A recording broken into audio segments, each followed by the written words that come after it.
What if the thing you believe you control has been quietly controlling you this entire time?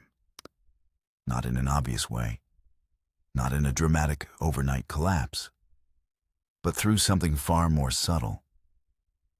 Something that rewires your brain, one small decision at a time, until it's no longer a decision at all. This isn't about morality. It's not about judging behavior or telling you what's right or wrong. This is about understanding a system, a predictable neurological pattern that follows the same path almost every time. And the most dangerous part, it usually starts in a way no one takes seriously. Level 1. Initial exposure, the invisible trigger. It begins earlier than most people remember. A random moment, a pop-up, a video someone else shows you. Maybe curiosity, maybe pure accident. But in that split second, something happens inside your brain that you don't consciously register. A surge of dopamine. Your brain's reward system lights up, linking those images to pleasure, instantly, automatically, and without your permission.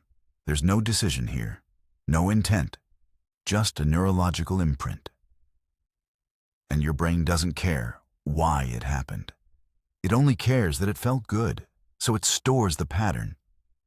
And that's where the first connection is formed. Stimulus equals reward. It seems harmless, forgettable even. But what comes next rarely is. Level 2. Regular consumption. The loop forms. At some point, curiosity brings you back. Not because you need it, not yet, but because your brain remembers the reward. This is where the loop begins to take shape. Trigger. Consumption. Relief. Maybe it's boredom, maybe stress, maybe loneliness. You feel something uncomfortable, and your brain offers a shortcut to escape it. And it works, at least at first. But here's the shift most people miss. The more you repeat this loop, the more your brain adapts. What once felt intense starts to feel normal. So you return more often, not necessarily because you want to, but because the baseline has changed. What used to be a choice slowly becomes a pattern, and patterns are harder to break than decisions, because by the time you notice it, it's no longer just occasional. Level 3. Problematic consumption, the hidden cost. This is where the impact starts to leak into real life. Not dramatically, not all at once, but in ways that are easy to ignore if you're not paying attention. Time disappears. Hours that could have been used for something else, gone. Focus weakens. Tasks feel heavier. Motivation drops without a clear reason. And slowly, you begin to pull away from things that used to matter. Social interactions feel less engaging. Real-life experiences feel muted. There's also something harder to describe, a kind of mental fog, a lack of sharpness, a subtle disconnection from reality. At this stage, the role of the behavior has changed. It's no longer just entertainment. It's coping. And that distinction matters. Because once something becomes your default way to deal with discomfort, you're no longer in full control of when it happens. But even now, many people still believe they can stop any time. Until they try. Level 4. Dependence, loss of control. This is where intention and behavior start to split. You tell yourself you'll stop, or at least reduce it. You set limits. And then, somehow, you're back in the same loop. Not because you decided to be, but because the urge feels stronger than the decision. Thoughts become intrusive. They show up uninvited, pulling your attention away from whatever you're trying to focus on. When you don't give in, something else appears.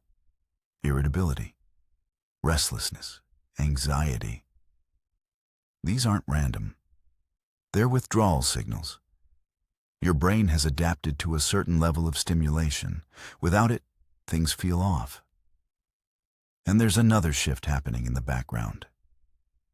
Real-life interactions start to feel less stimulating compared to the intensity your brain has gotten used to. Connections feel weaker. Attraction feels different. Expectations get distorted. Not because reality changed, but because your baseline did. And this is where things start to bend.